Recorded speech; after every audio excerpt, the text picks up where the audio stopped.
Hey everyone, imagine your medieval neighbor just landed what everyone considers a prestigious, well-paying job, but his entire career revolves around professionally smelling other people's farts. This isn't some crude joke. This was an actual, respected medical profession called a flatulist, and these practitioners were considered essential healthcare workers who could literally save lives with their trained noses.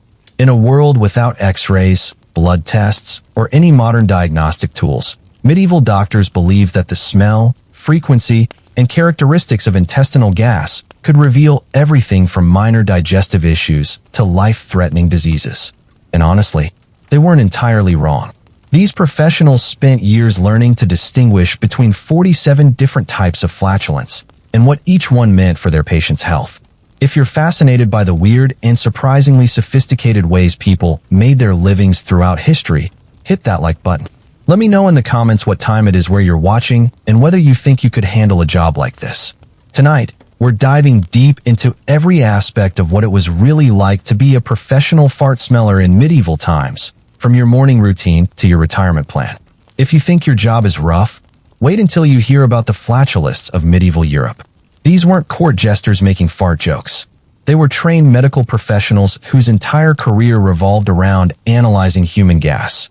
And before you laugh, remember that in a world without x-rays, blood tests, or modern medicine, sometimes a good whiff was the difference between life and death. Number 1. The morning routine of a flatulist. Picture this. It's 4 a.m. in medieval London, and while most people are still sleeping, you're already awake, preparing your nose for another day at the office. But your office isn't a desk or a workshop. Your office is wherever human digestive systems are producing gas. And your morning routine? Well, it's unlike anything you've ever imagined. First, the nasal cleansing ritual. You'd start by snorting warm salt water up each nostril, a practice that sounds medieval but was actually quite advanced. The goal was to clear any lingering scents from yesterday's work, because imagine trying to diagnose someone's health when your nose is still remembering the merchant's rotten egg breakfast from Tuesday. You'd follow this with herbs, mint, rosemary, sometimes even crushed juniper berries, anything to reset your olfactory palate. Then came the mental preparation. This wasn't just about physical readiness. A flatulist had to approach each day with the focus of a wine taster, the precision of a surgeon, and the stomach of someone who genuinely doesn't mind spending 8 hours analyzing intestinal gas. You'd review your mental catalog of scents, practicing the ability to distinguish between the sharp tang of bowel disorders and the sweet, sickly smell that might indicate diabetes. Yes, medieval doctors believed you could smell diabetes in someone's flatulence, and they weren't entirely wrong. The clothing was specific too. Loose-fitting robes that wouldn't trap scents, made from fabrics that could be easily washed. Because nothing ruins your diagnostic abilities like yesterday's work following you around. Some flatulists even wore special caps designed to direct airflow around their faces, primitive but effective ventilation systems. Your breakfast had to be carefully chosen. Nothing too aromatic that might interfere with your senses. Plain bread, mild cheese, weak ale. You were essentially putting yourself on a scent-neutral diet so that your nose remained a finely tuned instrument. And you check your tools, small vials for collecting gas samples, special funnels, and most importantly, your diagnostic charts, handwritten guides that matched specific smells to various ailments. The irony wasn't lost on anyone. While most people were trying to avoid unpleasant smells, you were actively seeking them out. But in medieval times, when a bad diagnosis could mean death, having someone who could literally sniff out illness was incredibly valuable. Your morning routine was preparation for a day of potentially saving lives, one fart at a time. Number 2, your training academy. Becoming a professional flatulist wasn't something you just stumbled into. There were actual schools, usually attached to monasteries or medical colleges, where the ancient art of gas analysis was taught with the same seriousness as surgery or astronomy. The curriculum was more complex than you might think, and the dropout rate was surprisingly high.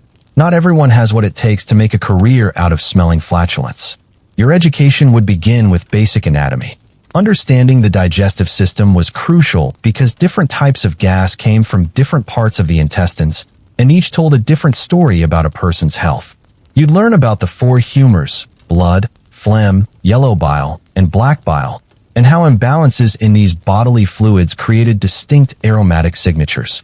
Medieval medical theory was actually quite sophisticated, even if it sounds ridiculous today. The scent library was the most important part of your training. Master flatulists had identified 47 distinct types of human gas, each with its own diagnostic meaning.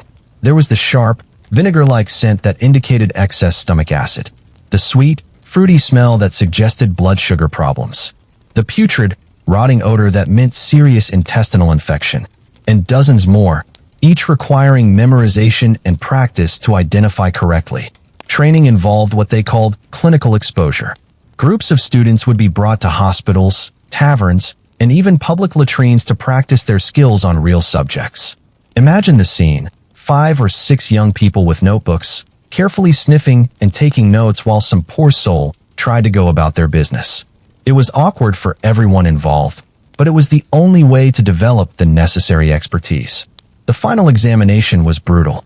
Students were presented with gas samples from various patients and had to correctly identify not just the type of flatulence, but the specific health condition it indicated, the recommended treatment, and even predict how the patient's condition might progress. Get more than 3 wrong out of 20, and you failed. Some students took the exam multiple times before passing, if they ever did. Master flatulists were protective of their knowledge. Trade secrets were passed down through apprenticeships that could last years. The most skilled practitioners could allegedly identify a person's social class, recent meals, and general health status from a single sample. Whether this was true or just professional bragging, it certainly impressed clients and justified the high fees that expert flatulists could command. Upon graduation, new flatulists received official certification from their local medical guild. This wasn't just a piece of paper, it was legal protection. Practicing gas analysis without proper training was considered fraud and could result in fines or even imprisonment. The medieval world took its fart smellers very seriously indeed. Number 3. The royal court assignment. Landing a position as royal flatulist was the pinnacle of the profession, the medieval equivalent of becoming the Surgeon General. But with great honor came tremendous pressure. The king's health was literally in your nose, and a wrong diagnosis could mean not just professional ruin, but possibly your head on a block. Royal flatulists lived in a world where medical accuracy wasn't just about good patient care, it was about political stability. Your daily routine at court would begin before dawn.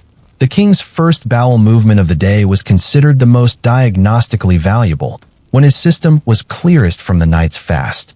You'd position yourself discreetly in the royal privy, equipped with your collection vials and diagnostic charts.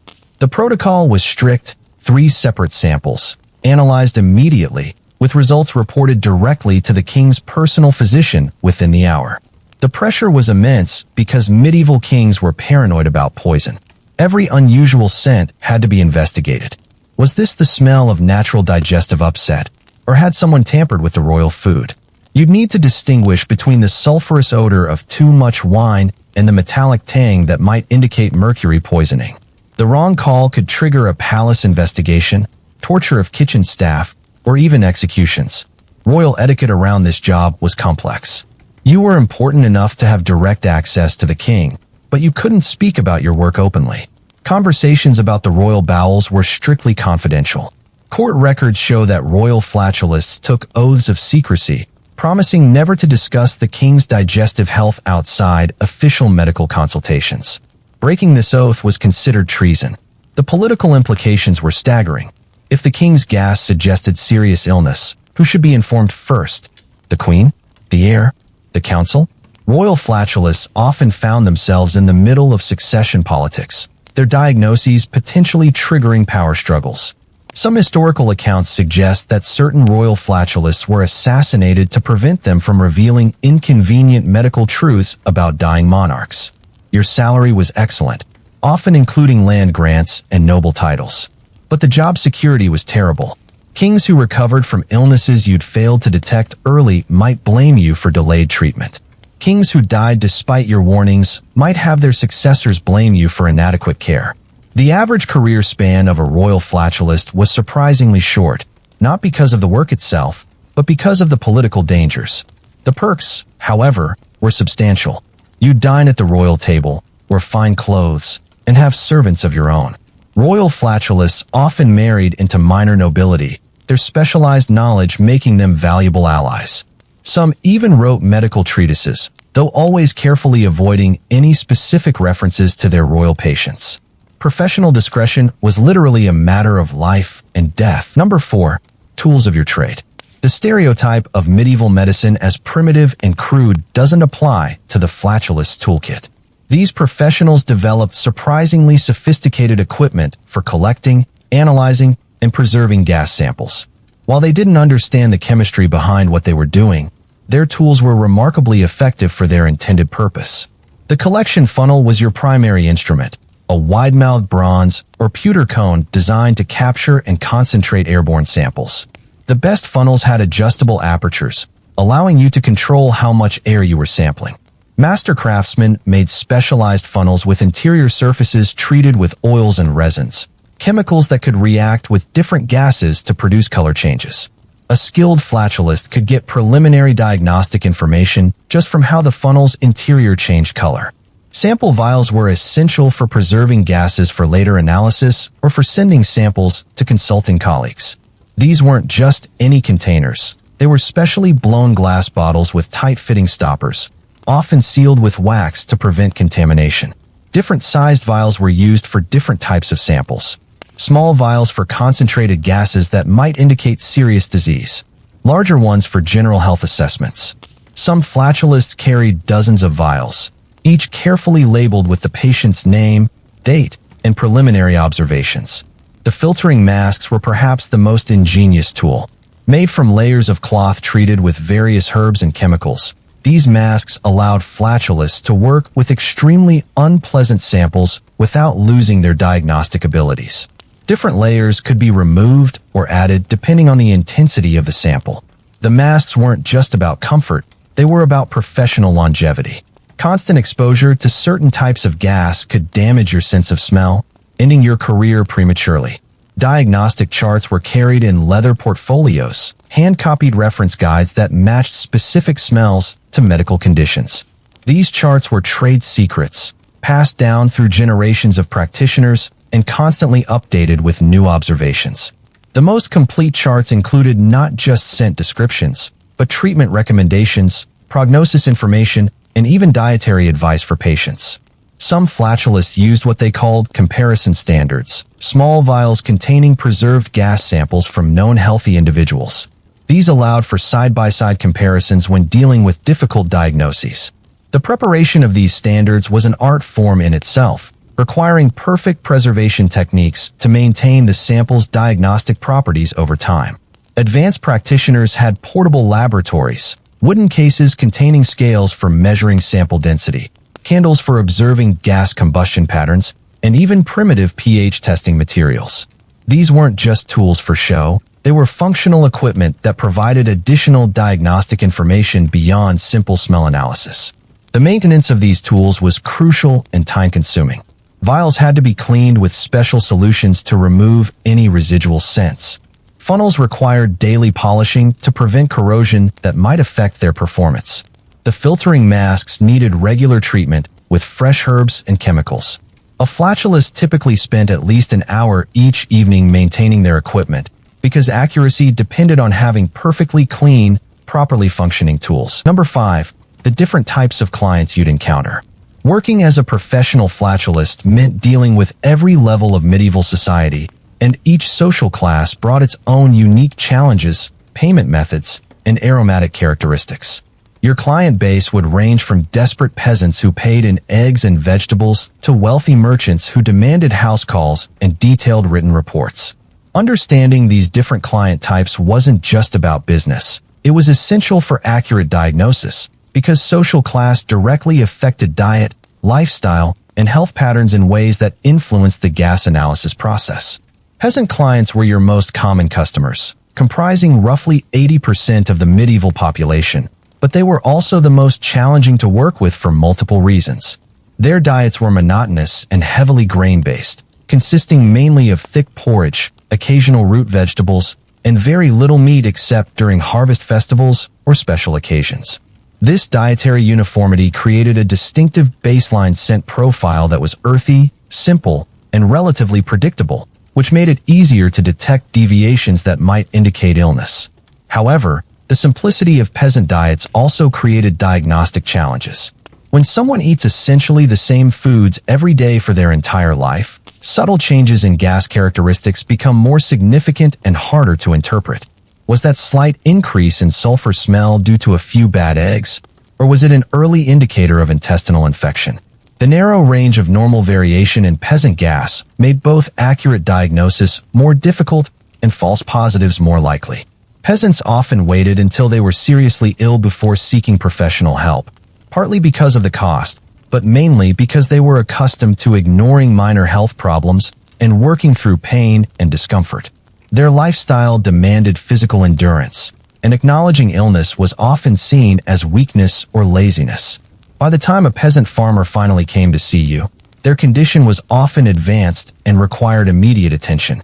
This delayed care pattern meant that peasant cases were frequently more serious and dramatic than other clients. The gas samples were often more intense, more obviously abnormal, and more urgently diagnostic. While this made your job easier in terms of identifying problems, it also meant that peasant clients were more likely to die despite your treatment recommendations, which could damage your professional reputation if other potential clients blamed you for poor outcomes. The payment system with peasants was complex and often frustrating. They rarely had coins, so you'd accept goods and trade according to established conversion rates. A chicken for a basic consultation, a sack of grain for ongoing treatment monitoring, a day's labor for complex diagnostic work. Some peasants paid in seasonal goods, offering preserved meats during autumn, dairy products during spring, or vegetables during harvest time. The challenge with barter payments was storage and spoilage. Unlike coins, chickens need feeding, grain can rot, and dairy products spoil quickly. Some flatulists developed networks of traders who would convert goods into cash, but this added complexity and reduced the effective payment amount. Others specialized in working with peasant clients, developing storage facilities and business practices designed around barter transactions. Peasant clients also couldn't follow complex treatment plans or afford expensive medicines. Your diagnoses had to be accompanied by simple, practical advice they could actually implement. Recommending imported herbs or special diets was useless if the patient couldn't obtain or afford the necessary materials. Successful peasant practice required understanding their limitations and providing realistic recommendations. The social dynamics with peasant clients were generally straightforward. They treated you with respect as a learned professional, but weren't intimidated or demanding. They appreciated clear explanations in simple language and were grateful for any help you could provide. However, they were also skeptical of expensive or complicated treatments, often preferring traditional folk remedies they understood over professional medical advice they couldn't afford to follow. Merchant class clients represented the middle tier of your practice and brought completely different challenges and opportunities. Their varied diets, including imported spices, exotic foods, and regular meat consumption, created complex aromatic profiles that required more sophisticated analysis. A merchant who had recently returned from trading voyages might have gas that reflected foods from multiple regions, making baseline establishment difficult and diagnosis more challenging. Merchants traveled frequently, exposing themselves to different diseases and dietary changes that could confuse diagnostic readings. Their gas might reflect not just their current health status, but also recent exposure to foreign illnesses, unusual foods, or different water sources encountered during travel. You had to learn to distinguish between temporary travel-related digestive disruption and genuine medical conditions requiring treatment. The merchant class also tended to self-medicate with expensive remedies purchased from foreign traders, creating additional diagnostic complications. Their gas might be affected by medications, supplements, or health treatments they'd acquired during their travels. These substances could mask symptoms, create false readings, or interact with other health problems in ways that confused analysis. Merchants expected detailed explanations of their conditions and often requested written reports they could take to other medical practitioners for second opinions or continuing care during travels.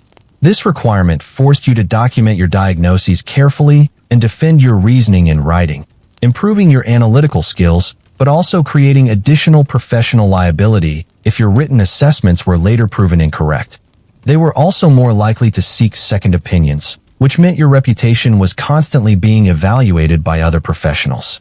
Merchants talked to each other about their experiences with various service providers, and negative reviews could seriously damage your practice within the merchant community. However, positive recommendations from respected merchants could also lead to valuable referrals and increased business. The upside was that merchant clients paid well and on time, usually in coins rather than goods. They could afford follow-up consultations and were willing to invest in their health. Successful treatment of prominent merchants could establish your reputation and lead to referrals to their business associates and family members. Merchant clients were also more worldly and educated than peasants, making them easier to communicate with about complex medical concepts. They were familiar with different medical traditions from their travels and often brought interesting diagnostic challenges that could expand your professional knowledge and skills. Noble clients were the most lucrative but also the most dangerous and demanding segment of your practice.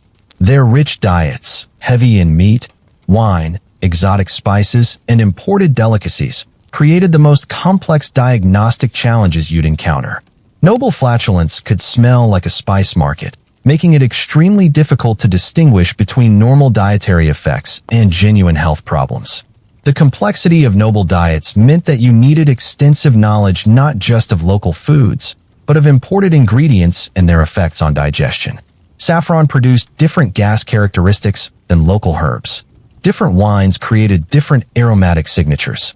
Exotic meats had their own unique digestive patterns. Analyzing noble gas required almost encyclopedic knowledge of luxury foods and their physiological effects. Nobles also had access to the best foods and medicines available, which meant that serious conditions might be masked by high-quality treatments they were already receiving. Their gas might not show clear disease indicators because expensive medications or dietary supplements were already addressing the underlying problems. This made early detection of serious conditions more difficult and increased the risk of missing important health issues. The social dynamics with noble clients were treacherous and exhausting. They expected absolute discretion, perfect manners, and guaranteed results.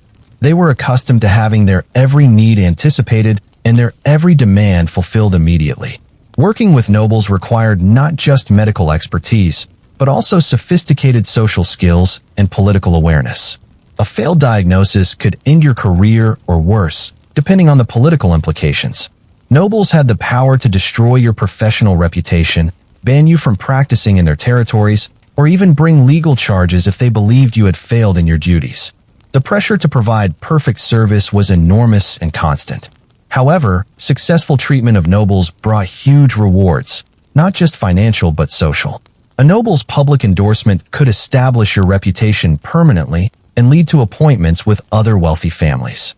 Some successful noble practitioners received titles, land grants, and hereditary benefits that provided security for their families for generations. Noble clients also expected house calls, elaborate consultation procedures, and detailed follow-up care. They wanted their medical care provided in the comfort of their own homes, with appropriate ceremony and respect for their social status. This meant carrying portable equipment, maintaining multiple sets of professional clothing suitable for different occasions, and developing the social skills necessary to navigate complex household hierarchies.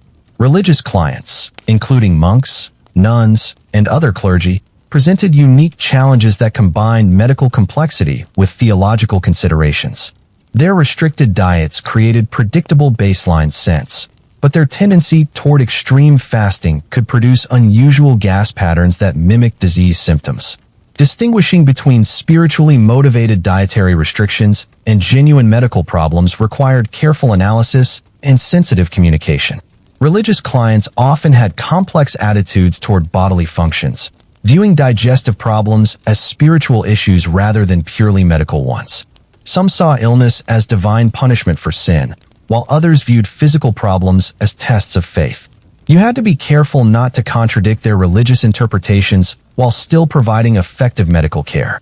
The monastic lifestyle also created specific health patterns. Long hours of prayer in cold, damp chapels could affect respiratory health and digestion. Limited physical activity combined with scholarly work could create circulation problems. Communal living situations facilitated disease transmission. Understanding these occupational health factors was essential for accurate diagnosis and appropriate treatment recommendations. Clergy clients were often well-educated and interested in the theoretical aspects of medical diagnosis. They might ask detailed questions about humoral theory, the relationship between physical and spiritual health, and the theological implications of various medical conditions. This intellectual engagement could be stimulating and educational, but it also required you to be well-versed in religious doctrine as well as medical theory. Each type of client required different communication styles, different diagnostic approaches, and different treatment recommendations. A successful flatulist learned to adapt their techniques to their audience, providing peasants with simple, practical advice while giving nobles the detailed, sophisticated analysis they expected and could afford. The ability to move seamlessly between different social classes and adjust your professional approach accordingly was essential for building a successful practice that served the entire community effectively. Number 6. Medieval medical theory behind your job. The medical theories that justified the flatulist profession weren't just random superstitions. They were part of a complex, internally consistent system of understanding human health that had been developed over centuries. To medieval doctors, analyzing intestinal gas wasn't disgusting. It was scientific, a window into the fundamental processes that governed human life. The foundation of your profession rested on the theory of the four humors: blood, phlegm, yellow bile, and black bile. According to this system, perfect health required these four substances to be in perfect balance within the body. Any imbalance would manifest in various ways, including changes in the smell, frequency, and characteristics of intestinal gas. As a flatulist, you were essentially a humoral detective, using aromatic clues to determine which humors were out of balance and by how much. Each humor had its own distinctive scent signature. Excess blood, caused by too much rich food or insufficient exercise, produced gas with a metallic, slightly sweet odor. Too much phlegm, often resulting from cold, damp conditions, created thick, mucus-scented flatulence. Yellow bile imbalances, typically from anger or eating too many hot, spicy foods, generated sharp, acidic-smelling gas. Black bile problems, associated with melancholy and eating burnt or overly dry foods, produced dark, putrid odors that were unmistakable once you learned to recognize them. The diagnostic process was surprisingly systematic. You'd evaluate not just the smell, but the sound, frequency, and even the temperature of the gas. Silent gas indicated different humoral imbalances than loud gas. Frequent small emissions suggested different problems than infrequent large ones.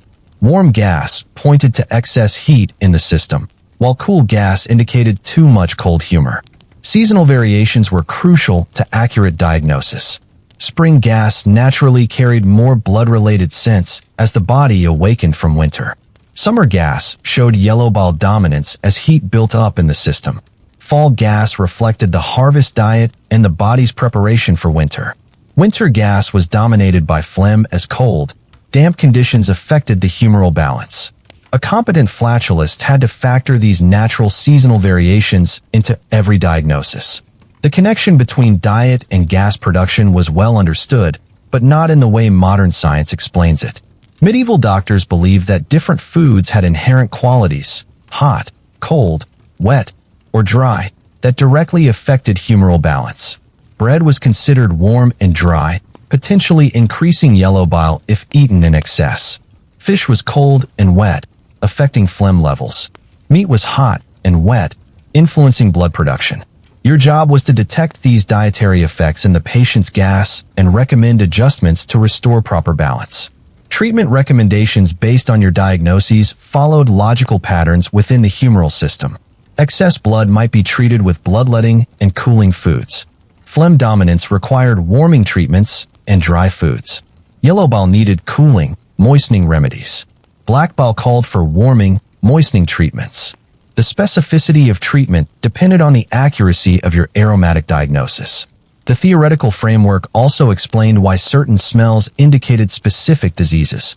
Diabetes, though they didn't call it that, was thought to result from excessive heat in the liver, which would naturally produce sweet-smelling gas as the body tried to eliminate the excess sweetness.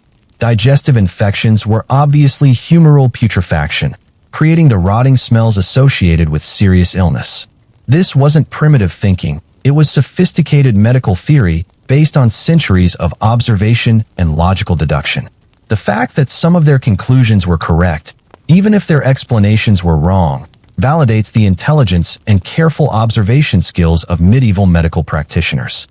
Number 7. The worst day on the job. Even in a profession built around unpleasant smells, some days were worse than others. Every experienced flatulist had horror stories about cases that went beyond normal occupational challenges into territory that tested both professional skill and personal endurance.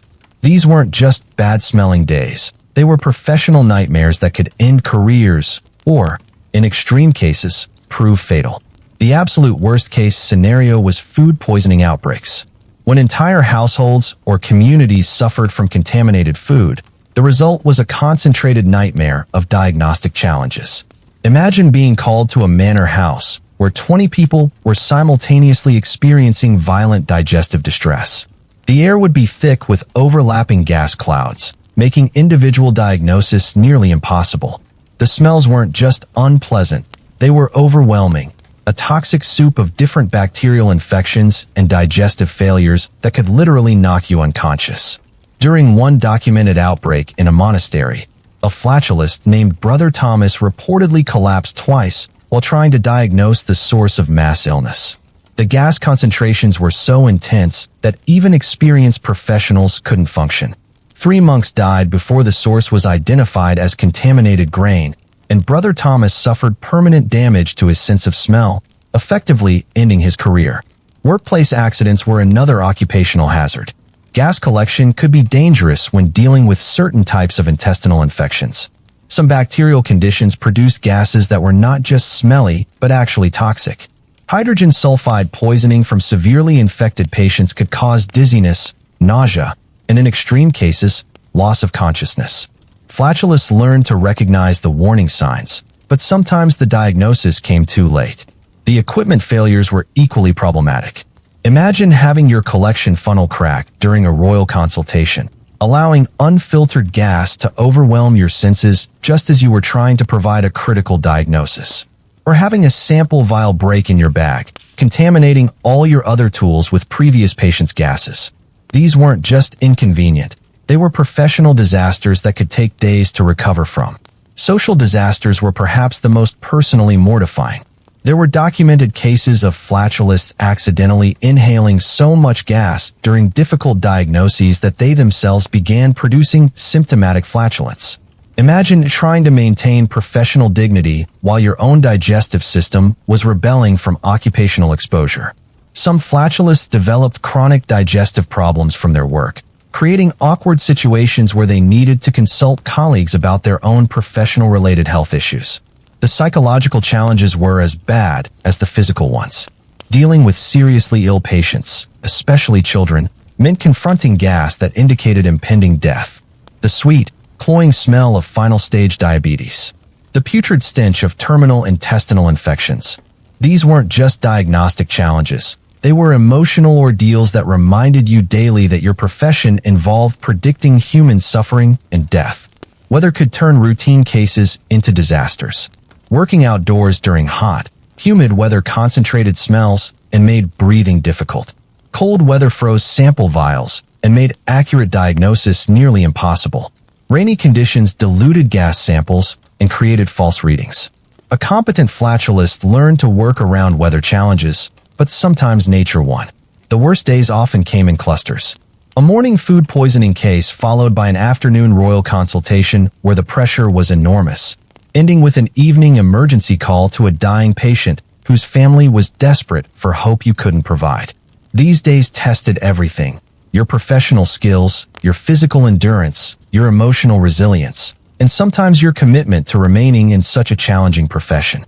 Recovery from the worst days required time and specific techniques. Nasal cleansing became crucial after extreme exposures. Some flatulists developed personal rituals, special meals, meditation practices, or even religious observances to help them process the psychological impact of their most difficult cases. Number 8. Your social status and dating life. Explaining your profession to potential romantic partners was perhaps the most challenging aspect of being a medieval flatulist. While the job was respectable and well-paid, the social dynamics around dating someone whose career involved analyzing intestinal gas were complex, awkward, and often hilarious. Your profession was simultaneously valued and stigmatized, creating unique challenges in personal relationships. The initial conversation was always difficult. Most people's first reaction to learning that you were a professional fart smeller was either disbelief or inappropriate laughter. Serious potential partners required detailed explanations about the medical importance of your work, the training involved, and the genuine skill required to do the job well. Many relationships ended at this first hurdle, when people couldn't get past the surface absurdity to understand the genuine professional value. Family meetings were particularly challenging. Imagine bringing someone home to meet your parents and having to explain that your intended partner made a living sniffing other people's gas. Conservative families, especially those with pretensions to higher social status, often disapproved strongly. Some families forbade their children from marrying flatulists, considering the profession too undignified regardless of its medical importance or financial rewards. The professional social hierarchy was complex. Flatulists ranked higher than many other medical workers like barber surgeons or tooth pullers, but lower than university-trained physicians or apothecaries. This middle-tier status created dating challenges, as you were too specialized for common laborers but not prestigious enough for true nobility. Most successful flatulist marriages were with other medical professionals, people who understood and valued specialized healthcare skills. Your work schedule created relationship problems. Emergency calls could come at any time, day or night. Kings didn't schedule their digestive problems for convenient times. The unpredictable hours, combined with the constant possibility of having to cancel social plans for urgent medical consultations, put stress on even understanding partners. Some relationships couldn't survive the irregular lifestyle that professional gas analysis required. The occupational hazards affected your personal life in unexpected ways. Chronic exposure to various gases could affect your own digestive system, creating awkward situations in romantic settings. Your heightened sensitivity to smells meant you might detect your partner's minor digestive issues before they were aware of them, leading to uncomfortable conversations about their health and diet. Professional networking among flatulists often led to romantic connections. Medical conferences, guild meetings, and professional consultations brought together people who understood the challenges and importance of the work. Many successful flatulist marriages were between practitioners who met through professional activities. These relationships had the advantage of mutual understanding and shared professional challenges. The financial aspects of your career had mixed effects on dating. The good income attracted some potential partners, but the source of that income repelled others. Wealthy flatulists could afford comfortable homes and generous dowries, making them attractive marriage prospects despite their unusual profession. However, some potential partners worried about the long-term stability of such a specialized career. Children of flatulists faced their own social challenges. School-age children were often teased about their parents' profession, leading to playground fights and social isolation. Some flatulist families moved frequently to escape social stigma, while others developed thick skin and taught their children to be proud of their parents' medical expertise. Professional discretion requirements complicated personal relationships. Your work often involved confidential medical information about prominent clients, creating situations where you couldn't discuss your day with your family. This professional secrecy could create distance in marriages, as partners felt shut out from important aspects of your life. Despite the challenges, successful flatulist marriages existed and often thrived. Partners who could appreciate the skill, dedication, and genuine medical value of the profession often became strong advocates and supporters. Some flatulist spouses became involved in the business, managing equipment, scheduling appointments, or even training as assistant practitioners. The most successful relationships were those where partners focused on the medical and professional aspects of the work rather than its more colorful elements. When people understood that you were a healthcare professional using specialized diagnostic techniques to save lives, the social stigma became less important than the meaningful nature of the work itself. Number 9. Competition and guild politics. The world of professional gas analysis was surprisingly cutthroat. Like any lucrative medical specialty, the flatulist profession attracted ambitious practitioners who competed fiercely for the best clients, the most prestigious positions, and the highest fees.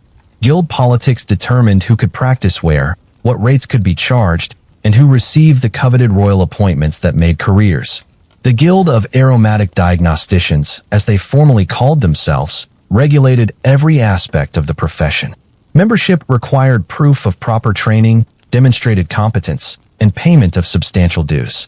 The Guild maintained strict standards because unqualified practitioners could cause serious harm through misdiagnosis, and public confidence in the profession depended on consistent quality and ethical behavior. Territorial disputes were common and often bitter. Established practitioners guarded their client bases jealously, using guild regulations to prevent newcomers from setting up practice in profitable areas. If you were a newly certified flatulist trying to establish yourself in a city that already had several practitioners, you might find yourself restricted to the poorest districts or forced to work only with clients that established practitioners didn't want. The fee structure was a constant source of guild politics. Master practitioners argued for high standard rates that reflected their years of training and expertise. Younger flatulists wanted more flexibility to offer competitive pricing to build their practices.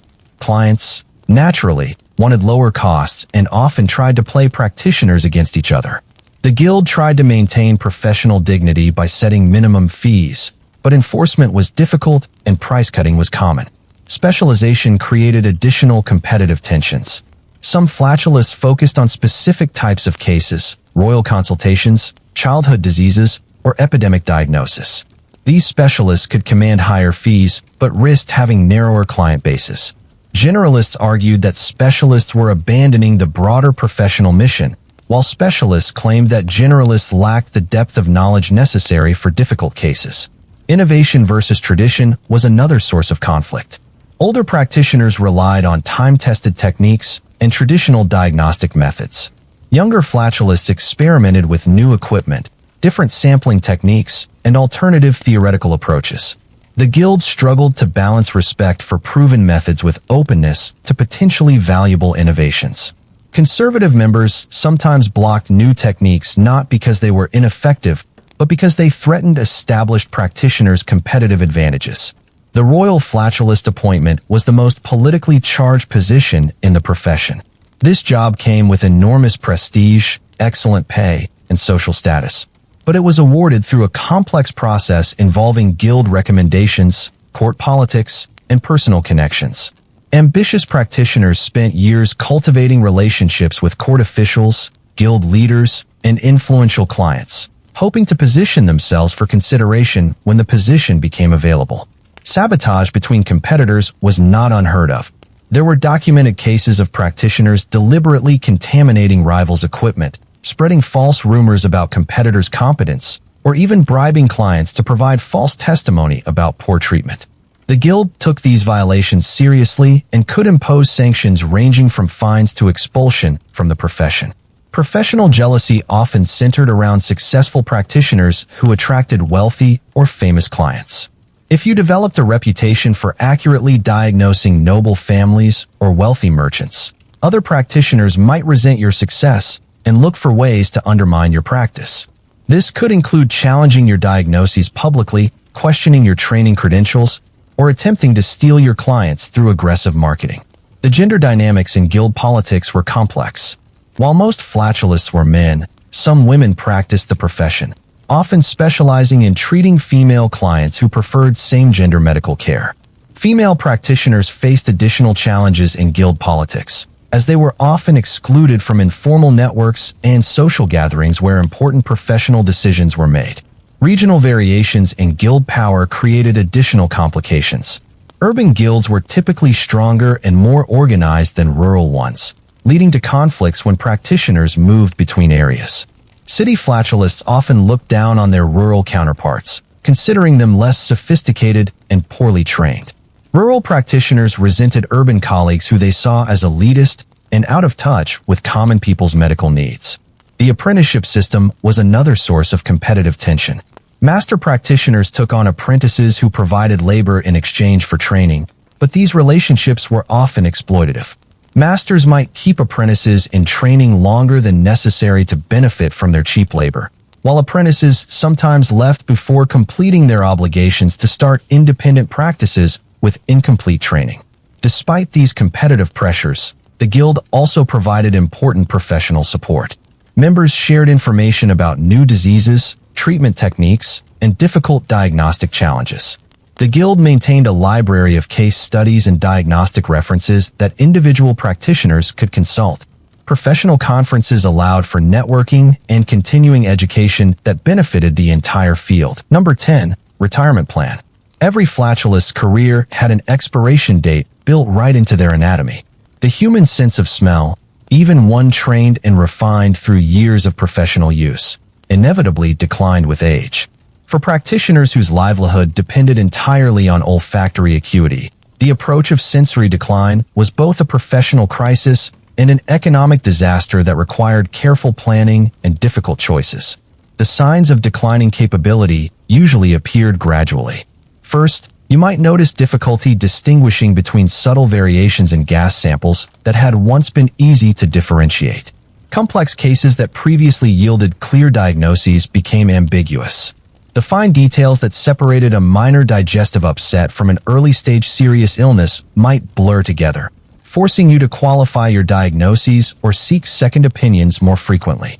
Professional pride often prevented practitioners from acknowledging their declining abilities promptly. The transition from being a confident expert to an uncertain diagnostician was psychologically difficult. Some older flatulists continued practicing longer than they should have, risking their reputations and potentially endangering patients through inaccurate diagnoses. The guild eventually established mandatory periodic competency testing for practitioners over 50, but enforcement was inconsistent and often politically influenced. The physical health impacts of decades of gas exposure were significant and poorly understood. Chronic respiratory problems were common among long-term practitioners. Some developed permanent sinus damage from years of inhaling various intestinal gases. Others suffered digestive problems, possibly from accidental ingestion of airborne particles during sample collection. These health issues could force early retirement even before age-related sensory decline became problematic. Financial planning for retirement was crucial but challenging. Unlike other professions where practitioners could gradually reduce their workload, gas analysis required full sensory capability or none at all. There was no such thing as part-time flatulist work for practitioners with declining abilities. This meant that career endings were often abrupt and financially devastating for those who hadn't prepared adequately. Successful flatulists developed multiple exit strategies. Some invested their professional earnings in property, becoming landlords who could live off rental income.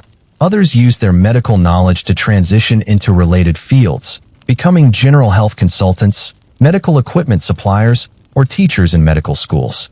The most successful retired practitioners often became medical writers, documenting their experiences and techniques for future generations. Teaching was a popular retirement option for respected practitioners. Former royal flatulists could command high fees as private tutors for wealthy families seeking medical training for their children. Guild-sponsored schools needed instructors with real-world experience. However, teaching required different skills than practicing, and not all competent practitioners made effective educators. Some retired flatulists became medical consultants, using their broad knowledge of diagnostic techniques to advise younger practitioners on difficult cases. This work could be done without requiring acute sensory capabilities, as consultation often focused more on experience and theoretical knowledge than direct gas analysis. However, consulting income was typically much lower than active practice earnings. The transition to retirement often involved selling your practice to younger practitioners. This included not just equipment and client lists, but also reputation and goodwill. Established practices in good locations with wealthy client bases could sell for substantial sums, providing retirement funds for the departing practitioner. However, the value of a practice depended heavily on the seller's reputation and the buyer's ability to maintain client relationships. Geographic relocation was common among retiring flatulists. Many moved from expensive urban areas where they had practiced to cheaper rural locations where their savings could support more comfortable lifestyles. Some returned to their childhood homes, while others sought climates that might be better for their often compromised respiratory health. The psychological adjustment to retirement was often difficult.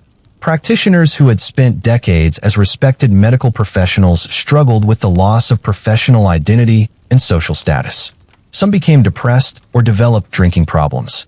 The Guild eventually established support groups for retired practitioners, recognizing that the transition required more than just financial planning. Family relationships often improved after retirement. The unpredictable hours and social stigma of active practice had strained many flatulist marriages and family connections. Retirement offered opportunities to rebuild personal relationships that had suffered during demanding professional careers. Grandchildren, in particular, often preferred their retired flatulist grandparents to their actively practicing ones. The most successful retirement transitions were those planned well in advance. Practitioners who began developing alternative income sources, building investment portfolios, and cultivating non-professional relationships during their active careers were better positioned for comfortable retirements. Those who focused exclusively on their practices often faced difficult adjustments when their careers ended. Some former flatulists found unexpected satisfaction in completely different pursuits. Released from the demands and social complications of their unusual profession, they explored interests that had been suppressed during their working years. Farming, craftsmanship, religious studies, and artistic endeavors provided fulfillment without the occupational hazards and social stigma of their former careers. The Guild maintained a pension system for retired members, funded through active practitioners' dues and successful practice sales. However, the pension payments were modest and often insufficient for comfortable retirement without additional income sources. This financial pressure motivated many retired flatulists to continue working in related fields longer than they might have preferred. Legacy planning became important for successful practitioners. Some established scholarships for promising students who couldn't afford training costs. Others donated their extensive libraries and equipment collections to Guild schools. A few wrote detailed memoirs, though these were often heavily edited to remove references to specific clients and politically sensitive cases. The social rehabilitation of retired flatulists varied greatly depending on their career achievements and post-retirement activities.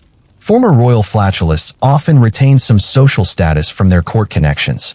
Rural practitioners who transitioned to farming or craftsmanship were quickly accepted in communities that valued practical skills over professional prestige. Urban retirees faced more challenges, as city society was more conscious of professional hierarchies and past occupations.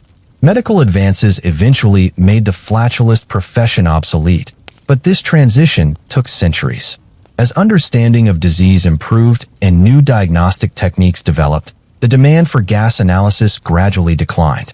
The last documented professional flatulist reportedly retired in the late 15th century, ending a medical tradition that had lasted for over 300 years. The final generation of practitioners witnessed the transformation of medicine from a craft based on sensory observation to a science based on systematic study. Some embraced these changes, incorporating new knowledge into their practice. Others resisted, viewing modern approaches as threats to traditional wisdom. This philosophical divide often determined how successfully practitioners adapted to retirement and changing professional landscapes. Looking back, the career of a medieval flatulist represented both the ingenuity and limitations of pre-modern medicine. These professionals developed sophisticated techniques within the constraints of their time, providing genuine medical value despite working with incomplete understanding of human physiology. Their dedication to helping others, willingness to endure unpleasant working conditions, and commitment to continuous learning exemplified the best aspects of medieval healthcare. The retirement experiences of flatulists offer insights into broader patterns of medieval professional life. Careers were often shorter and more precarious than modern equivalents. Professional identity was closely tied to physical capability. Social status was fluid and could change dramatically with retirement. Financial security depended heavily on individual planning and family support rather than institutional systems. For those considering a career as a medieval flatulist, the retirement prospects were mixed but not hopeless.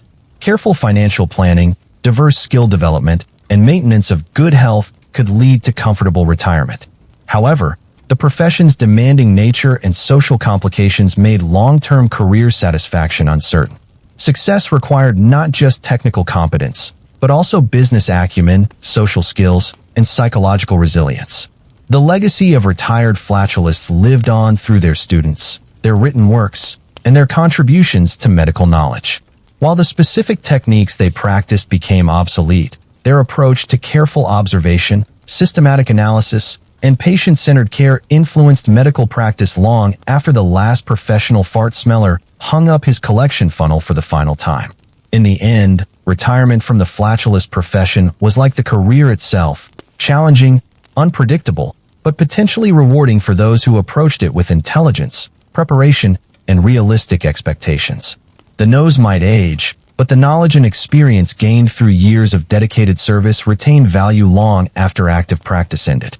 So there you have it, the complete career arc of a medieval flatulist, from morning preparations to final retirement. It was a profession that combined genuine medical skill with occupational hazards most of us can barely imagine.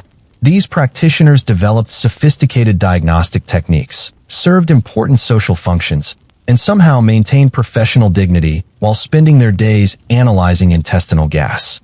The next time you think your job is difficult, remember the medieval flatulists. They turned one of humanity's most embarrassing bodily functions into a respected medical specialty, proving that with enough training, dedication, and a really strong stomach, almost anything can become a career.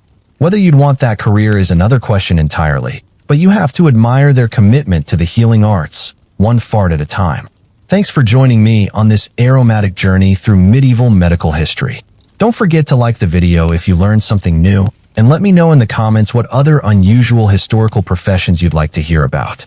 Until next time, keep your noses curious and your minds open to the weird and wonderful ways people have made livings throughout history. So there you have it, the complete story of what it was really like to spend your life as a professional fart smeller in medieval Europe. From the moment you woke up at 4 a.m. to cleanse your nasal passages with salt water, to the day you finally hung up your collection funnel and retired to a quiet life in the countryside. This was a profession that combined genuine medical expertise with occupational hazards most of us can barely imagine. But here's what's really fascinating about the flatulists. They weren't just medieval oddities or historical curiosities. They represent something much more important about human ingenuity and medical progress. These practitioners took one of humanity's most embarrassing and universal bodily functions and somehow transformed it into a sophisticated diagnostic tool that actually saved lives. Think about it. In a world without any of the technology we take for granted today, no blood tests, no x-rays, no CT scans, no laboratory analysis, medieval doctors had to get creative. They had to use every available clue about human health, including ones that seem absurd to us now. And the fact that they developed such elaborate, systematic approaches to gas analysis shows just how desperate they were to understand disease and help their patients. The 47 different types of flatulence that master flatulists could identify weren't just made-up categories. They were based on centuries of careful observation, documentation, and correlation with patient outcomes. These practitioners noticed patterns, kept detailed records, and gradually built up a body of knowledge that, while scientifically incorrect in its explanations, was often surprisingly accurate in its practical applications. Modern medicine has actually validated some of their basic insights. We now know that certain diseases do produce distinctive odors, though we understand the biochemical mechanisms much better than medieval doctors did. Diabetes can produce sweet-smelling breath and urine. Liver disease creates specific aromatic signatures. Digestive infections have characteristic smells that trained medical professionals can sometimes detect. The flatulists were onto something real, even if their theoretical framework was completely wrong. They understood that the human body provides constant information about its internal state, and they developed sophisticated methods for collecting and analyzing that information. Their mistake wasn't in thinking that smells could indicate disease. It was in their explanation of why this worked and their overconfidence in what they could determine from aromatic analysis alone. What's really remarkable is how seriously medieval society took this profession. These weren't charlatans or con artists taking advantage of desperate people. They were respected medical professionals who underwent years of rigorous training, submitted to professional oversight, and were held to strict ethical standards. The Guild of Aromatic Diagnosticians had rules, regulations, and quality control measures that put many modern professions to shame. The fact that kings employed royal flatulists shows how valued this expertise was considered to be. When you're running a medieval kingdom and your health directly affects political stability, you want the best medical care available. The fact that best medical care included professional fart smelling tells us something important about the limitations of medieval medicine, but also about their commitment to using every possible tool for diagnosis and treatment. The social dynamics around flatulists are equally fascinating. Here was a profession that was simultaneously essential and embarrassing, respected and stigmatized, well-paid and socially awkward. Flatulists had to navigate complex relationships with clients who needed their services but were uncomfortable with the intimate nature of the work. They had to maintain professional dignity while dealing with subject matter that most people found disgusting or ridiculous. The training required to become a competent flatulist was genuinely impressive. Learning to distinguish between dozens of different scent profiles, understanding the theoretical framework of humoral medicine, mastering the use of specialized equipment, developing the social skills necessary to work with clients from all social classes. These weren't simple accomplishments. The dropout rate from flatulist schools was high because not everyone could handle the combination of intellectual, physical, and psychological demands. The tools they developed were surprisingly sophisticated for their time period. The multi-stage collection funnels with color-changing interior surfaces, the specially designed sample vials with precise sealing systems, the filtering masks that protected practitioners while preserving diagnostic capability. These represented genuine technological innovation applied to medical problem-solving. Even the business aspects of the profession were well developed. The guild maintained professional standards, regulated pricing, handled territorial disputes, and provided support for practitioners. The apprenticeship system ensured knowledge transfer between generations. The referral networks allowed for specialization and collaboration on difficult cases. This wasn't a primitive or disorganized field. It was a fully developed medical specialty with all the institutional structures necessary to support professional practice. The retirement planning required by flatulists actually highlights one of the profession's most interesting characteristics.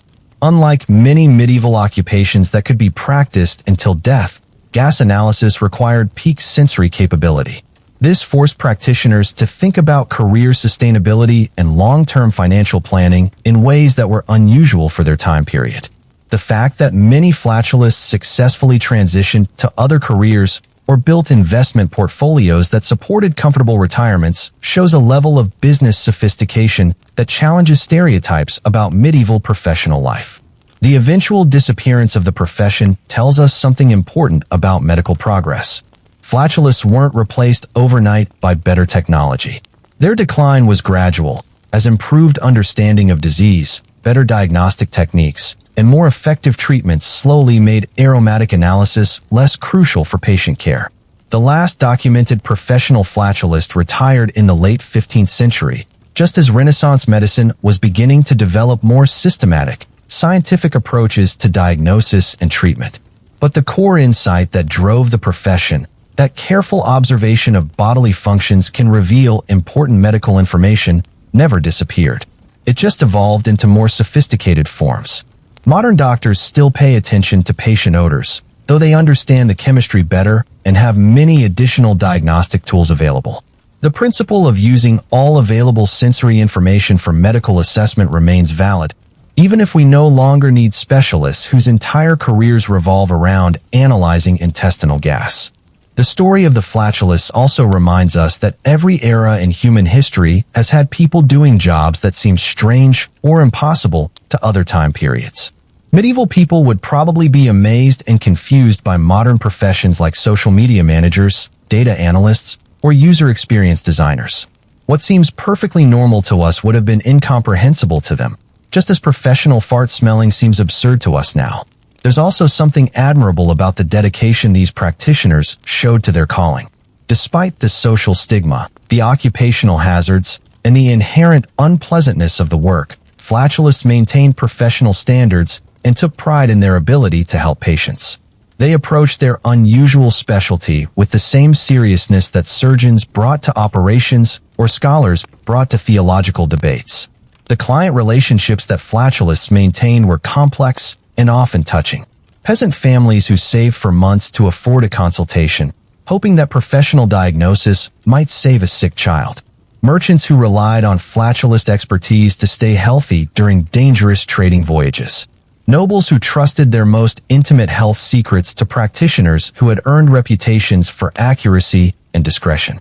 These weren't just business transactions. They were human connections built around the universal experience of illness and the hope for healing. Perhaps most importantly, the story of medieval flatulists illustrates the continuous nature of medical progress. Every generation of medical practitioners builds on the knowledge and techniques developed by their predecessors, even when those predecessors seem primitive or misguided from a modern perspective. The careful observation skills, systematic record-keeping, and patient-centered approach that characterized good flatulists contributed to the gradual accumulation of medical knowledge that eventually led to modern healthcare. The theoretical frameworks may have been wrong, the diagnostic techniques may have been limited, and the explanations may seem ridiculous now, but the underlying commitment to understanding disease and helping patients was genuine and valuable. Medical progress isn't just about dramatic breakthroughs and revolutionary discoveries. It's also about the patient, methodical work of practitioners who do the best they can with the tools and knowledge available to them. So the next time you think your job is difficult, stressful, or socially awkward, remember the medieval flatulists. They built respected careers around professionally analyzing other people's intestinal gas, maintained their dignity in the face of occupational challenges we can barely imagine, and somehow managed to provide genuine medical value to their communities using nothing but their trained noses and centuries of accumulated aromatic wisdom. They remind us that human ingenuity knows no bounds, that medical knowledge advances through the dedication of countless individual practitioners, and that even the most unusual professions can serve important social functions. The medieval flatulists may be long gone, but their legacy lives on in the ongoing human effort to understand our bodies, treat our diseases, and care for each other in whatever ways our knowledge and technology make possible. Thanks for joining me on this aromatic journey through one of history's most unusual medical specialties. If you enjoyed learning about the surprisingly sophisticated world of professional fart smelling, let me know in the comments what other weird historical professions you'd like to hear about. And remember, no matter what challenges your modern job throws at you, at least you don't have to wake up every morning and prepare your nose for a day of diagnostic gas analysis. Until next time, keep your curiosity strong and your sense of smell grateful for the advances of modern medicine.